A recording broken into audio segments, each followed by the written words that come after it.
حضرت علامہ مولانا مفتی الشاہ محمد رضا صاحب قبلہ مجددی نقشبندی استاد الجامعۃ الاشرفیہ مبارک۔ آج ہم اور آپ کا یہ اجتماع ایک بڑا روح پرور عرفانی تاریخی اجتماع ہے۔ آپ حضرات سے ملاقات کرتے ہوئے بے حد خوشی ہو رہی ہے۔ میں بارگاہ حضور حافظ ملت جلالت العلم علامہ شاہ عبدالعزیز محدث مراد آبادی ایک ادنا سا خوش اچی ہوں۔ الجامعۃ الاشرفیہ مبارک پور کا ایک خادم ہوں۔ آپ سارے حضرات ضرور اس سے واقف ہوں گے۔ کافی دنوں سے اس مقدس اور مستند خانقاہ کے بارے میں ہم نے سن رکھا تھا۔ ہندوستان کے طول و عرض میں نظر ڈالیں تو دیگر سلسلوں کی بڑی بڑی خانقاہیں نظر آتی ہیں۔ چشتیہ سلسلے کی بھی خانقاہیں کثیر تعداد میں موجود ہیں۔ قادریہ سلسلے کی بھی خانقاہیں موجود ہیں۔ نقشبندیہ سلسلے کی بھی خانقاہیں اگرچہ قلیل ہیں لیکن وہ مل جاتی ہیں۔ لیکن جب آپ نظر دوڑائیں گے تو ہندوستان کے طول و عرض میں سلسلہ سہروردیہ کی خانقاہیں آپ کو خال خال کہیں نظر آئیں گی۔ سلسلہ سہروردیہ ورود کے اعتبار سے ہندوستان میں پہنچنے کے اعتبار سے ان سلاسل میں سے ایک ہے جن کو ہندوستان میں میزبانی کا شرف حاصل ہے۔ سبحان اللہ۔ اگر ہندوستان میں سلاسل کی تاریخ پر نظر ڈالی جائے تو سلسلہ چشتیہ اور سلسلہ سہروردیہ کو میزبان سلسلہ ہونے کی حیثیت حاصل ہے۔ یہ سلاسل اس وقت ہندوستان میں آئے جب قادری سلسلے کا کوئی شیخ یہاں موجود نہ تھا، نقشبندی سلسلے کا بھی کوئی شیخ یہاں موجود نہ تھا، فردوسی سلسلے کا بھی شیخ یہاں موجود نہ تھا۔ اس وقت یہاں مشائخ چشت نے اور مشائخ سہرورد نے کام کیا تھا۔ سبحان اللہ۔ میں تاریخ کا ایک ادنا طالب علم ہوں۔ اپنے ناقص مطالعہ کی روشنی میں کچھ حقائق آپ کے سامنے رکھنے کی کوشش کروں گا۔ پیشور خطیب نہیں ہوں کہ اپنے جوشیلے اور جذباتی تقریروں سے آپ کے جذبات کو گرم کر سکوں اور پھر نعرے تکبیر اور دیگر چیزوں میں تحسین اور داد و صدا حاصل کروں، اور نہ ہمارا یہ کبھی مقصد رہا، کیونکہ جب مواد کی کمی ہوتی ہے تو اس کی خانہ تلافی لوگ جذباتی تقریروں سے کیا کرتے ہیں۔ حقیقت یہی ہے۔ کیا بات ہے! ارے واہ واہ واہ واہ واہ، بہت اچھی بات ہے، واہ واہ واہ۔ آج ہمارے عوام اور ہمارے علماء بھی سنجیدہ تقریریں سننے کے لیے ترس گئے ہیں۔ ان کو سنجیدہ مدلل محقق سائنٹیفک تقریریں سننے کا موقع نہیں ملتا، اور انہی لوگوں کی سننے کے عادی ہیں جو چیخ کر چلا کر فلک شگاف نعرے لگوا کر قوم کو وقتی طور پر جذباتی بنا دیتے ہیں، لیکن ان کے ہاتھ کچھ نہیں آتا ہے۔ میں سب سے پہلے صاحب سجادہ حضرت غالب میاں صاحب قبلہ کا شکریہ ادا کرنا چاہتا ہوں کہ آپ نے اس فقیر کو اس لائق سمجھا کہ اپنی خانقاہ میں حاضری اور خواجہ محمود لنگر براق رحمۃ اللہ علیہ کی آستابوسی کا شرف عطا فرمایا۔ اور دراصل یہ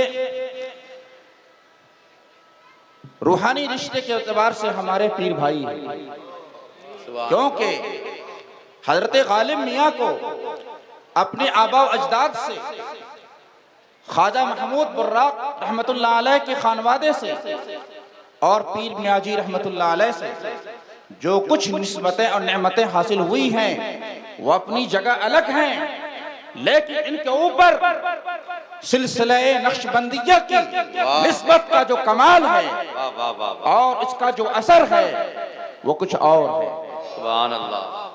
ہمارے شیخ محترم حضور آقا نعمت امام العرفا عمدۃ القملا زبدۃ السالکین قطبۃ العارفین، اور اس زمانے میں بر صغیر ہند و پاک میں سلسلہ نقشبندیہ کے امام حضرت شیخ العالم شیخ احمد رضا خان نقشبندی مجددی دعوت برکاتہم العالیہ نے ایسا فیضان کرم ان پر ڈالا ہے کہ ان کو سہروردیت اور نقشبندیت کا مجمع البحرین بنا۔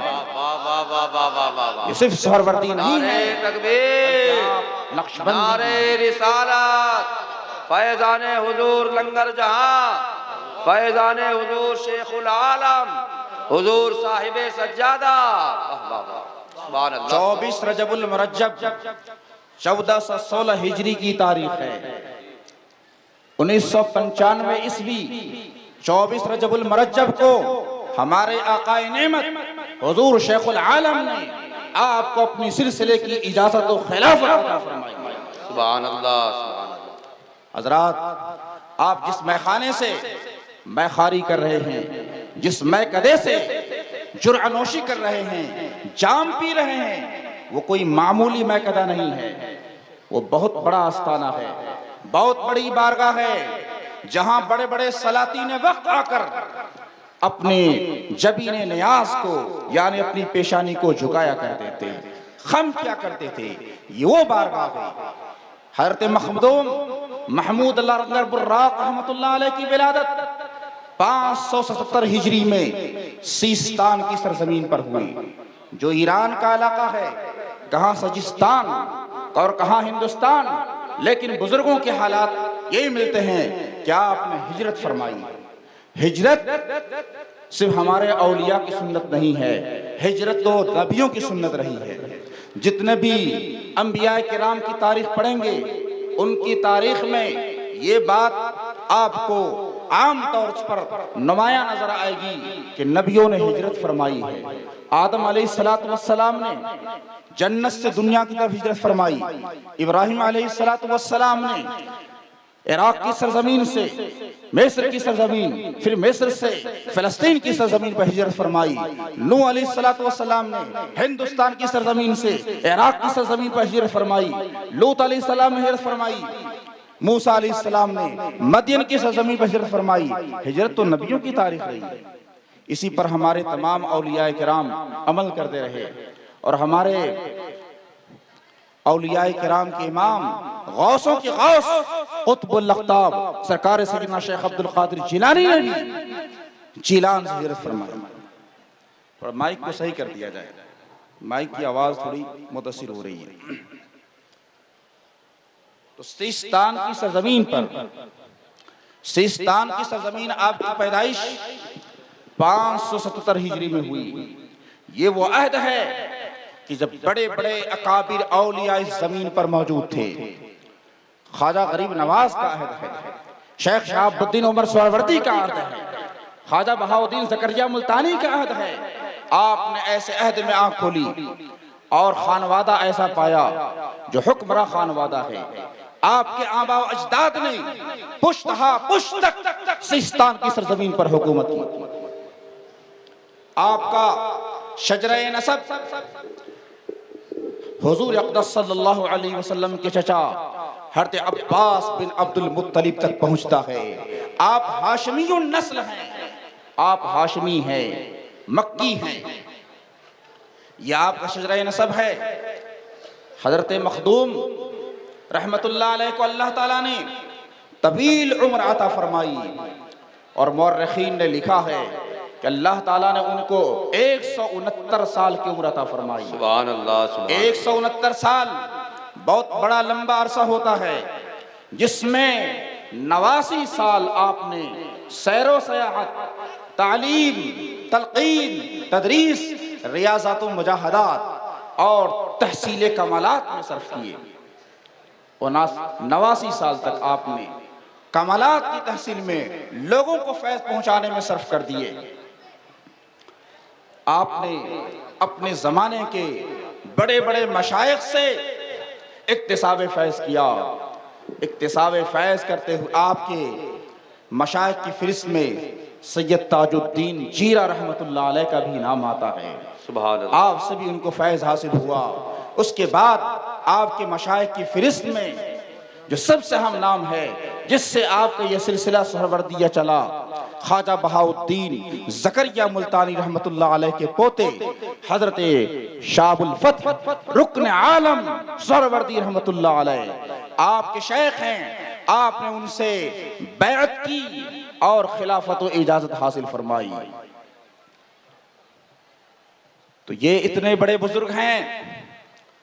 حضرت خواجہ رکن عالم رحمت اللہ علیہ نے اپنی بارگاہ میں رہ کر ان کی تربیت فرمائی اور پھر ان کو اس علاقے کے لیے روانہ فرمایا اور اس جگہ کی بھی نشاندہی فرمائی۔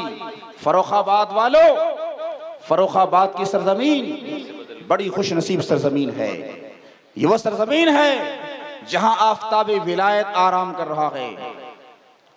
آپ اس سرزمین پر تشریف لائے، بہت سارے واقعات اور کرامات آپ سے سرزد ہوئی۔ ایک واقعہ میں بیان کرنا چاہتا ہوں۔ مرشد کی بارگاہ میں محمود لنگر براق رحمت اللہ علیہ کی اطاعت کا عالم کیا تھا، سپردگی کا عالم کیا تھا۔ آپ مرشد کے حکم میں حکم کی کتنی اطاعت کرنے والے تھے اور مرشد کی ذات میں کس قدر فنا تھے، اس کا اندازہ آپ کو اس واقعے سے ہوگا۔ ایک مرتبہ آپ نے اپنے حاضر باشوں سے فرمایا، ان مریدین سے فرمایا جو اکثر آپ کی بارگاہ میں رہا کرتے تھے، ان میں مخدوم جہانیہ جہاں گش رحمت اللہ علیہ بھی شامل ہیں، حضرت صدر الدین ملقب چراغ ہندوستان وہ بھی شامل ہیں، اور آپ خواجہ محمود لنگر براق رحمت اللہ علیہ تھے۔ 5 اصحاب تھے۔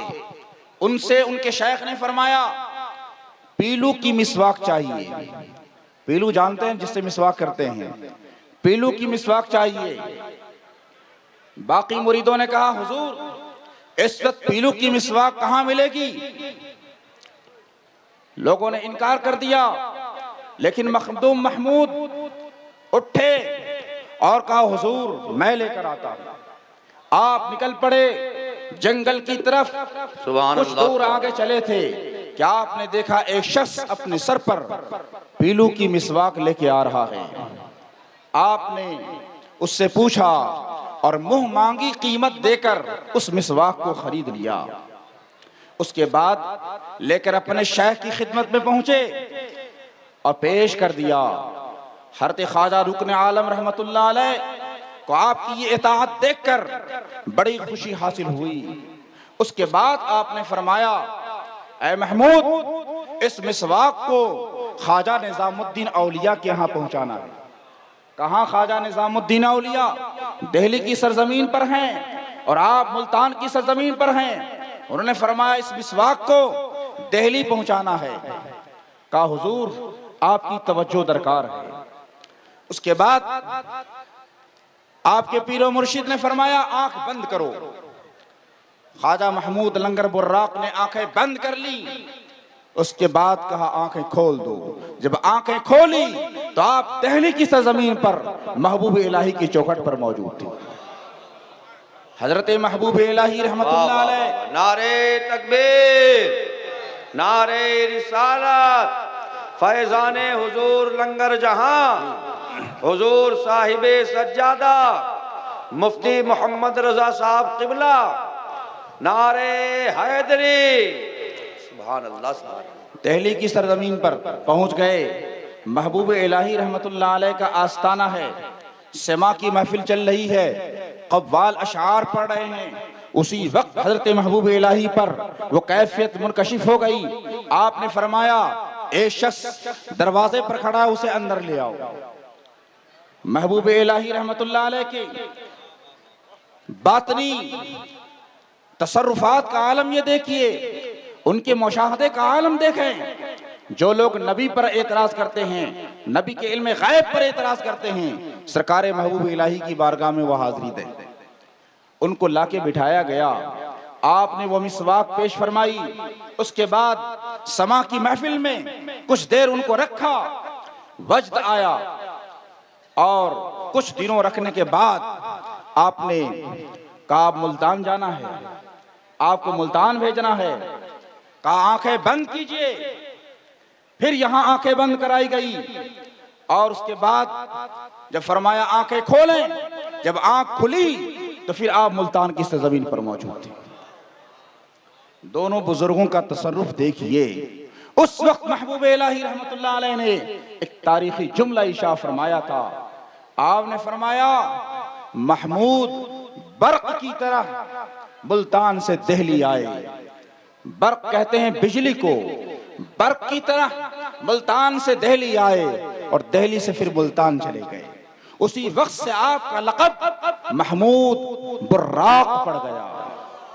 براق برق کی جمع ہے. بہت ساری بجلیاں جمع ہو جائیں تو براق بنتا ہے، اور اس کی رفتار کا عالم کیا ہوگا. سبحان اللہ. بجلی سے تیز رفتاری کے ساتھ آپ پہنچ گئے. اس وقت سے آپ کا لقب محمود براق پڑ گیا. اور لنگر جہاں کا خطاب تو آپ کے شیخ رکن عالم رحمت اللہ علیہ نے ایک موقع پر عنایت فرمایا کہ اللہ تعالیٰ نے آپ کو لنگر جہاں کا خطاب عطا فرمایا. حضرات محترم، تو یہ خواجہ محمود براق رحمت اللہ علیہ کا واقعہ ہے. اور ان کے تصرفات تو ایسے ہیں، اتنے زیادہ ہیں کہ بیان کروں تو وقت ختم ہو جائے گا. فیروز شاہ تغلق بادشاہ دہلی، فیروز شاہ تغلق آپ کا عقیدت مند تھا. آپ کی بارگاہ میں نیاز مندانہ حاضری دیا کرتا تھا. ایک مرتبہ بادشاہ فیروز شاہ تغلق حاضر ہوا اور بادشاہ کی خدمت میں بیٹھا. آپ نے فرمایا تیرا آخری وقت آ چکا ہے، تیری حیات ختم ہونے جا رہی ہے، تو کیا چاہتا ہے؟ تیری حیات ختم ہونے جا رہی ہے. آپ نے فیروز شاہ تغلق پر شفقت کرتے ہوئے فرمایا میں اپنی زندگی کا کچھ حصہ تمہیں دے رہا ہوں. آپ نے اپنی زندگی کے 18 سال فیروز شاہ تغلق کو دے دیے. یہ واقعہ حضرت بحر العرفان رحمت اللہ علیہ نے اپنی کتاب کے اندر لکھا ہے کہ فیروز شاہ تغلق کو 18 سال آپ نے اپنی زندگی سے عنایت کی. تو آپ کی نوازش اور سلاطین سہروردیہ کی خصوصیت ہے کہ سہروردی مشائخ سلاطین کو، بادشاہوں کو بھی اپنے سے قریب کیا کرتے تھے، اور بادشاہوں سے پھر دین کا کام لیا کرتے تھے. ان کو نوازتے بھی تھے اور پھر ان سے کام بھی لیتے تھے. جبکہ اس کے برعکس چشتی مشائخ کا عمل ایسا رہا کہ وہ بادشاہوں سے دور النفور رہا کرتے تھے. دونوں میں حکمت ہے. خواجہ نظام الدین اولیاء رحمت اللہ علیہ نے 9 بادشاہوں کا زمانہ پایا، لیکن کسی بھی بادشاہ کو آپ کے دربار میں آنے کی ہمت نہ ہوئی، نہ آپ نے اجازت دی. ایک مرتبہ علاء الدین خلجی نے کہا کہ میں آپ کی بارگاہ میں قدم بوسی کرنا چاہتا ہوں.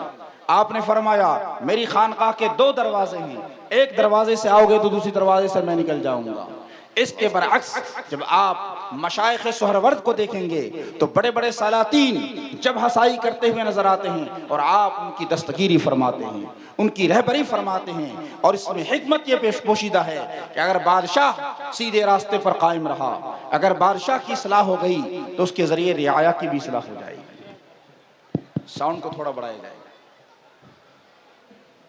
درود شریف پڑھیں. اللہم صلی علی سیدنا و شفیعنا مولانا ملجانا محمد معدن الجود والکرم وآلہ الکرام وابنہ الکریم وبارک وسلم کما تحب و ترضى بأن تصلی علیہ.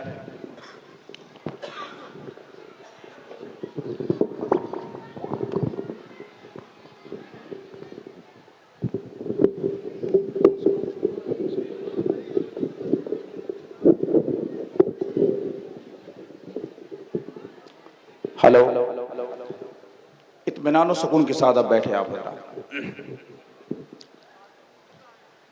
ہندوستان میں خواجہ غریب نواز رحمت اللہ علیہ کے ذریعے سے بڑے پیمانے پر اسلام کی اشاعت ہوئی، اور یقیناً سلسلہ چشتیہ کو میزبانی کا درجہ حاصل ہے۔ 588 ہجری میں آپ ہندوستان تشریف لا چکے تھے، لیکن جب ہم بہار کی سرزمین پر نظر ڈالتے ہیں تو بہار کی سرزمین پر سلسلہ سہروردیہ اس سے بھی پہلے پہنچ چکا ہے۔ حضرت مخدوم تاج فقیر رحمت اللہ علیہ، جو مخدوم جہاں شیخ شرف الدین احمد یحییٰ منیری کے پردادا ہیں، آپ 574 ہجری میں مریر شریف کو فتح کرتے ہیں اور وہاں اسلام کی اشاعت فرماتے ہیں۔ آپ کون ہیں؟ اس کے بارے میں ایک کتاب ہے پٹنہ کی خدا بخش لائبریری میں، 1800 عیسوی میں یہ کتاب چھپی ہوئی ہے، اور جس کو میں نے پڑھا ہے اس کے کتاب کے اندر لکھا ہوا ہے کہ حضرت تاج محمد فقیہ یہ حضرت شیخ شہاب الدین سہروردی کے مرید تھے، ان سے ان کو خلافت حاصل تھی۔ مخدوم جہاں کے نانا شیخ شہاب الدین پیر جگجوت سہروردی یا خود شیخ شہاب الدین سہروردی کے خلیفہ ہیں، براہ راست خلیفہ ہیں۔ اور دہلی کی سرزمین پر دیکھیں، حضرت قاضی حمید الدین ناگوری یہ خود سہروردی ہیں، خواجہ قطب الدین بختیار کاکی کے استاذ گرامی ہیں۔ تو اب سلسلہ چشتیہ اور سلسلہ سہروردیہ باہم پیوست نظر آتے ہیں، ایک ساتھ ملتے ہوئے نظر آتے ہیں۔ اسی زمانے میں ایک اور بزرگ ہیں شیخ جلال الدین تبریزی سہروردی، وہ حضرت شیخ ابو سعید تبریزی کے مرید تھے، لیکن ان کو شیخ شہاب الدین سہروردی سے بھی خلافت حاصل تھی۔ 7 سال تک وہ حضرت خواجہ شہاب الدین سہروردی کی خدمت میں رہے۔ تو یہ عظیم سلسلہ ہے اور اس سلسلے کی اشاعت کی ضرورت ہے۔ اب میں اپنے خطاب کے دوسرے پہلو پر آتا ہوں۔ آج جب ہم ہندوستان کے اندر نظر ڈالتے ہیں تو لگتا ہے کہ مسلمانوں کا علمی زوال بھی ہو چکا ہے، سیاسی زوال بھی ہو چکا ہے اور روحانی زوال بھی ہو چکا ہے۔ سلطنت مغلیہ کو ختم ہوئے 150 سال سے زیادہ زمانہ ہو چکا، اور اس وقت ہندوستان کا مسلمان جس قسم پرسی میں مبتلا ہے اور جن حالات سے گزر رہا ہے وہ بتانے کے لائق نہیں ہے۔ آج مسلمان نہ سیاسی طور پر اپنا کوئی مستحکم وجود رکھتا ہے، نہ تعلیمی طور پر اس کا کوئی مستحکم نظام ہے، روحانی طور پر بھی یہ مسلمان قوم کمزور ہو گئی۔ اے قوم مسلمان، تیری عظمت کا ستارہ تاریکی یہ کونین ہوئی جس سے دو پارا، کیوں نکبت افکار کے موجوں میں وہ گم ہے جس نے کہ دے دیا ڈوبنے والوں کو کنارہ۔ ساحل کی تمنا ہے تو موجوں سے خطر کیا، نادان ہے امواج کے دامن میں کنارہ۔ اور تعلیم فقط وضع بدل دیتی تو کیا غم، ہیں یا رخ الہات پہ افکار کا دھارا۔ مسلمانوں، آج ہم ایسے حالات کا سامنا کر رہے ہیں کہ جن حالات کا سامنا اس سے پہلے ہمیں نہیں کرنا پڑا۔ اب آپ زوال سے دوچار ہیں، اسپریچول ڈکلائن ہو چکا ہے، پولیٹیکل ڈکلائن ہو چکا ہے آپ کا، اور مسلمانوں کی ماضی اتنی تابناک رہی ہے، مسلمانوں کا ماضی اتنا روشن رہا ہے کہ اس سے زیادہ تابناک، اس سے زیادہ روشن کسی قوم کا مستقبل بھی نہیں ہو سکتا۔ اللہ تبارک و تعالیٰ نے مسلمانوں کے اندر وہ قوت رکھی ہے کہ آج بھی وہ قوت ہمارے اندر بیدار ہو جائے تو ہمیں کوئی طاقت مغلوب نہیں کر سکتی۔